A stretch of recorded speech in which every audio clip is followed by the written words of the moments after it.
नमस्कार साथियों, मैं सोनू कपासिया आप सबका हार्दिक स्वागत करता हूं मास्टर जी एकेडमी यूट्यूब चैनल पर।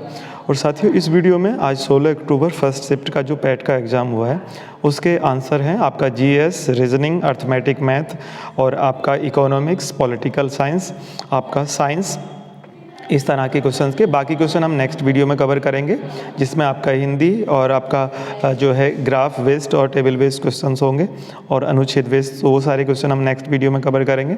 फिलहाल इस वीडियो में जो ये आपका GS, reasoning, arithmetic math, science इत्यादि के क्वेश्चन हैं, तो आप इनको चेक कर लीजिए और आप बताइए कि आपका इनमें से कितने क्वेश्चन ठीक हो गए। तो चैनल को जरूर सब्सक्राइब करें, वीडियो को लाइक, शेयर और कमेंट करें और नोटिफिकेशन बेल ऑल पर सेट करें। तो पहला क्वेश्चन है कि फॉरवर्ड ब्लॉक की स्थापना निम्नलिखित में से किसके द्वारा की गई? तो इसका सही उत्तर है आपका सुभाष चंद्र बोस।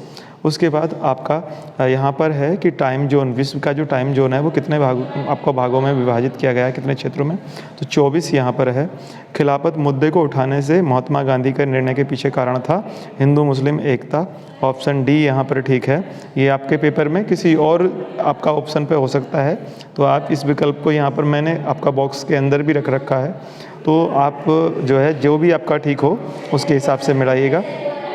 उसके बाद में आपका पांचवा है कि निम्नलिखित में से कौन जनसंख्या परिवर्तन का घटक नहीं है? तो इसमें आपका रुग्णता, आपका ऑप्शन नंबर डी आपका ठीक हो जाएगा। उसके बाद हम आएंगे लक्षद्वीप की राजधानी कौन सी है? तो इसमें कवरत्ती आपका हो जाएगा। देखिएगा, इस पेज को हम साथ साथ आमने सामने के क्वेश्चन कवर करते हुए चल रहे हैं, ठीक है?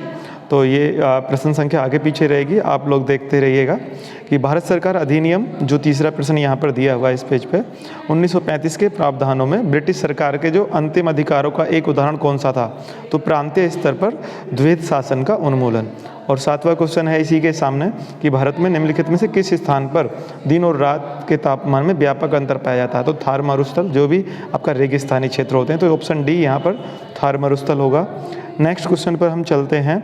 आठवां प्रश्न है कि निम्नलिखित में से किसमें व्यक्तियों या व्यक्तियों के समूह के स्वामित्व का व्यवसाय आपका शामिल है? तो ये निजी क्षेत्र है, उसका अपना काम, ठीक है, प्राइवेट सेक्टर। उसके बाद में यहाँ पर 8वें के सामने दिया हुआ है 11वां क्वेश्चन, और 1991 में नई आर्थिक नीति के तहत उदारीकरण और निजीकरण की पहल का प्राथमिक परिणाम। तो यहाँ पर आपका ऑप्शन डी राजकोषीय नीति सुधार, ये सही हो जाएगा। 9वां क्वेश्चन यहाँ पर दिया हुआ है, उस जंगल का नाम बताइए जिसे पृथ्वी ग्रह के फेफड़े के रूप में जाना जाता है। तो अमेजन वर्षा वन, आपका ऑप्शन बी यहाँ ठीक होगा। और 12वां जो प्रश्न इसके सामने दिया हुआ है, हरित क्रांति का क्वेश्चन देखिएगा, तीनों पेपर में, तीनों सेट में आपका आ चुका है अलग अलग रूपों में, और यहाँ पर इसके जनक के बारे में पूछा गया है। तो ऑप्शन सी MS स्वामीनाथन, आप सब इसको ठीक करके आए होंगे। 10वां प्रश्न है आपका, स्थिरता के साथ विकास के उद्देश्य से निम्नलिखित में कौन सी पंचवर्षीय योजना शुरू की गई? तो ऑप्शन डी चौथी पंचवर्षीय योजना। 13वें का है आपका कि निम्नलिखित में से किस अधिनियम ने बैंकों के राष्ट्रीयकरण के लिए शर्तें निर्धारित की? तो ऑप्शन डी बैंकिंग कंपनियां उपक्रमों का अधिग्रहण, आपका अधिनियम दिए 1970। उसके बाद हम नेक्स्ट पेज पे चलते हैं। नेक्स्ट पेज पे है आपका 14वां आपका प्रश्न यहाँ पर कि भारतीय संविधान के अनुच्छेद 19 में कौन सा अधिकार शामिल है? तो वाक और अभिव्यक्ति का जो है स्वतंत्रता का अधिकार, यानी फ्रीडम ऑफ स्पीच एक प्रकार से आप कह सकते हैं यहाँ पर, ठीक है?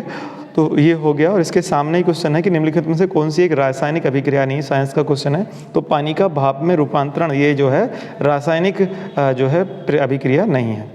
फिर 15वें क्वेश्चन पर आते हैं। यहाँ पर हम संसदीय प्रणाली में कार्यपालिका किसके प्रति उत्तरदायी होती है? तो लोकसभा के प्रति होती है, और यहाँ पर है नहीं, तो कुल मिला के आपका ऑप्शन ए इनमें से कोई नहीं। और पायरिया सब लोग जानते हैं कि भाई दांतों से संबंधित है, दांतों और मसूड़ों से, तो यहाँ पर मसूड़ों, ऑप्शन सी आपका सही हो जाएगा। उसके बाद में 16वां क्वेश्चन कि निम्नलिखित में से कौन सी भारतीय संविधान की मुख्य विशेषता नहीं है? तो ऑप्शन ए आपका सार्वभौमिक वयस्क मताधिकार। और जो 20वां प्रश्न है, फ्लोएम एक ऊतक है जो निम्नलिखित में से किस में पाया जाता है? तो पौधों में पाया जाता है ये आपका फ्लोएम, तो आपका इसका ऑप्शन डी फ्लोएम का पौधों सही हो जाएगा। उसके बाद 17वां जो है आपका यहाँ पर है, भारतीय संविधान के DPSP राज्य नीति के निदेशक सिद्धांत, कल भी आया था ये क्वेश्चन, ठीक है? और यहाँ पर मतलब अलग रूप थोड़ा सा अलग था, लेकिन एक दूसरे से सहसंबंधित क्वेश्चन आ रहे हैं। तो कहाँ से लिया गया है भारतीय संविधान में? तो आयरलैंड, इसका ऑप्शन बी ठीक हो जाएगा।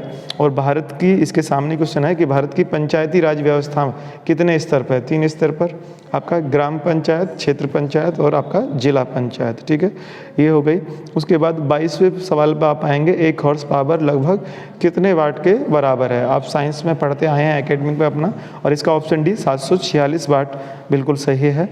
उसके बाद अर्थमेटिक का जो यहाँ पर क्वेश्चन है 23वां क्वेश्चन में देखिएगा, ए की 3 माइनस बी की 3 की फॉर्म है, और नीचे जो है आपका A square plus A B plus B square का पार्ट रहा है, तो इसका ए माइनस बी सही उत्तर होगा।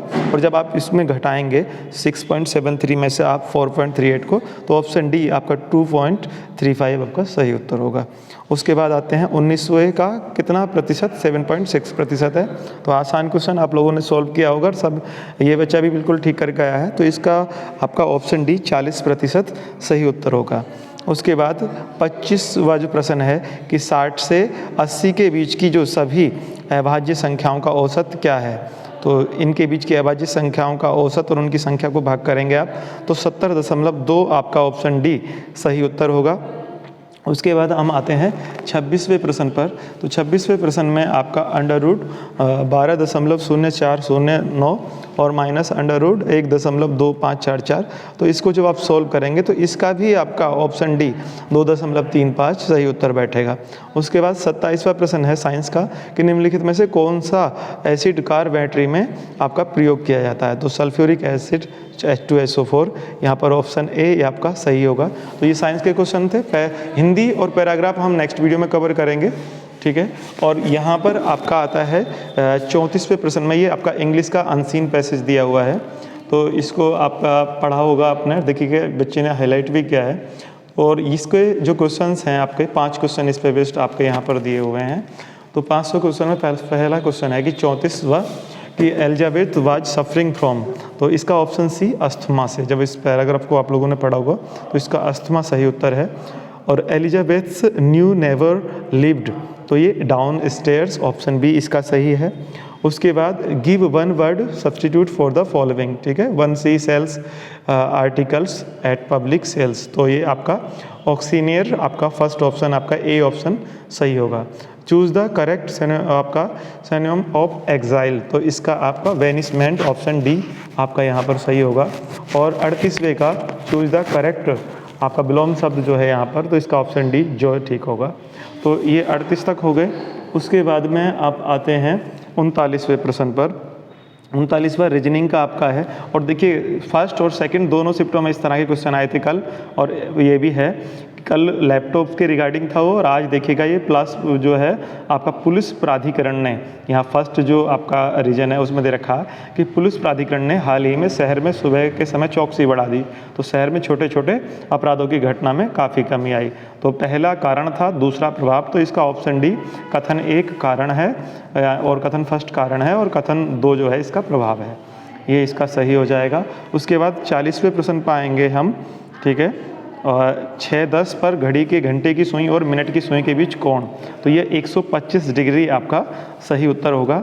उसके बाद में जो है आपका 41वां प्रश्न है कि यदि ए को 26 के रूप में कोडित किया जाए तो और बी को 25 के रूप में, तो इसका मतलब सारे अल्फ़ाबेट्स को उनके मतलब उल्टे जस्ट अपोजिट के रूप में लिखेंगे, तो मोबाइल के लिए कोड खोजेंगे। तो जब आप ऐसा करेंगे तो ऑप्शन ए आपको 14, 12, 25, 18, 15, 22 ये सही मिलेगा, तो इसका ऑप्शन ए। उसके बाद आपका 42वां यहाँ पर है कि द एनामलाई रीड टेल नाम की जो है आपका डैम जल फ्लाई की एक नई प्रजाति है, तो ये केरल से संबंधित आपका क्वेश्चन है, ऑप्शन डी इसका सही उत्तर हो जाएगा। और 43वें में रीजनिंग का क्वेश्चन है कि गोपी ने विवेक से कहा कि वह व्यक्ति मेरी माँ के इकलौते भाई का पिता है, ठीक है, तो गोपी उन्हें क्या कहेगी, तो इसका ऑप्शन बी नाना सही उत्तर होगा। उसके बाद 44वां जो प्रश्न है आपका 3, 13, 17, 23 और 33 और आपका 67, तो इसका विषम चुनना है, तो इसमें 33 है, बाकी सब अभाज्य संख्याएं, और 33 एक भाज्य संख्या है क्योंकि ये 1 और स्वयं के अतिरिक्त अन्य संख्याओं से जैसे कि 3 और 11 से भी विभाजित हो रही है, तो आपका ये हो गई ऑप्शन ए, 44वें का ऑप्शन ए हो गया। उसके बाद में आप आते हैं 45वें प्रश्न पर कि जागृति निम्नलिखित में से किस क्षेत्र से संबंधित आपका शुभंकर है, तो ये उपभोक्ता जागरूकता, ऑप्शन सी आपका हो जाएगा। महाराष्ट्र में स्थित औरंगाबाद का नाम नया नाम लिखिए, तो संभाजी नगर इसका सही उत्तर हो जाएगा, ऑप्शन डी संभाजी नगर। और फिर आपका भारतीय पारंपरिक विज्ञान पर किस देश के सर्वदलीय संसदीय समूह को आयुर्वेद रत्न पुरस्कार से सम्मानित किया गया? तो यहाँ पर आपका यूके आपका सही उत्तर होगा, यूनाइटेड किंगडम। उसके बाद आपका 48वां प्रश्न है आपका INS तर्कस ने लाल सागर में, ठीक है, तो ये सूडान से संबंधित है, इसका ऑप्शन बी सूडान सही उत्तर होगा। उसके बाद आते हैं 49वें प्रश्न पर कि हिमाचल प्रदेश में 21 दिवसीय संयुक्त अभ्यास वज्र प्रहार 2022 में किन देशों के बीच संपन्न हुआ? तो भारत और संयुक्त राज्य अमेरिका, ये हो गया ऑप्शन आपका ए। उसके बाद नेक्स्ट क्वेश्चन है आपका इसके सामने कि निम्नलिखित में से कौन सा देश भारत के साथ सबसे लंबी अंतर्राष्ट्रीय सीमा जो है साझा करता है? तो बांग्लादेश, ऑप्शन डी इसका सही होगा। उसके बाद निम्नलिखित में से कौन सी इजराइल की राजधानी है? तो 53वें का ऑप्शन डी जेरूसलम, ठीक है, आपका जेरूसलेम जो है आपका सही उत्तर हो जाएगा। 50वां प्रश्न यहाँ पर दिया हुआ है कि निम्नलिखित में से किस कंपनी ने जुलाई 2022 में भारतीय खिलाड़ियों के प्रदर्शन के रिगार्डिंग, तो इसका जो आपका IOA है इसका सही उत्तर होगा रिलायंस इंडस्ट्रीज लिमिटेड। उसके बाद जो 54वां प्रश्न है इसका सी ऑप्शन आपका डाक कर्मयोगी पोर्टल, ये लगभग 4 लाख ग्रामीण डाक सेवकों की क्षमताओं में वृद्धि सही होगा। उसके बाद 51वां प्रश्न जो है टाटा पावर सोलर ने किस राज्य में भारत की सबसे बड़ी फ्लोटिंग तैरती सौर ऊर्जा योजना शुरू की? तो इसका ऑप्शन बी केरल आपका ठीक होगा। 55वें प्रश्न पर हम आते हैं कि जुलाई 2022 में कॉफ़ी बोर्ड ने काफ़ी फसलों की जलवायु प्रतिरोधी किस्मों को विकसित करने के लिए किसके साथ समझौता किया? तो इसमें आपका इसरो, आपका ऑप्शन सी हमारा इसरो आ जाएगा, ऑप्शन सी। उसके बाद आते हैं 56वें सवाल पर। 56वां प्रश्न है किस दिन को भारतीय वायुसेना दिवस के रूप में मनाया गया था? तो इसी अक्टूबर में, अभी हाल फिलहाल में मना था 8 अक्टूबर को। उसके बाद आते हैं नेक्स्ट क्वेश्चन पर, सामने इसके 61वां प्रश्न है कि वायुमंडल में ग्रीन हाउस गैसें आपका पृथ्वी के अधिकांश उत्सर्जित करती हैं। तो देखो ये क्वेश्चन कल की दोनों शिफ्टों में आया और अब भी आया, तो यहाँ पर ये अलग तरह से पूछा गया है और इसका ऑप्शन सी अवरक्त विकिरण आपका सही उत्तर होगा। 57वें प्रश्न में आते हैं कि निम्नलिखित में से किसे भारत का स्कॉटलैंड भी कहा जाता है? तो आपका यहाँ पर कुर्ग जेके हिमाचल प्रदेश से आप संबंधित है ये आपका।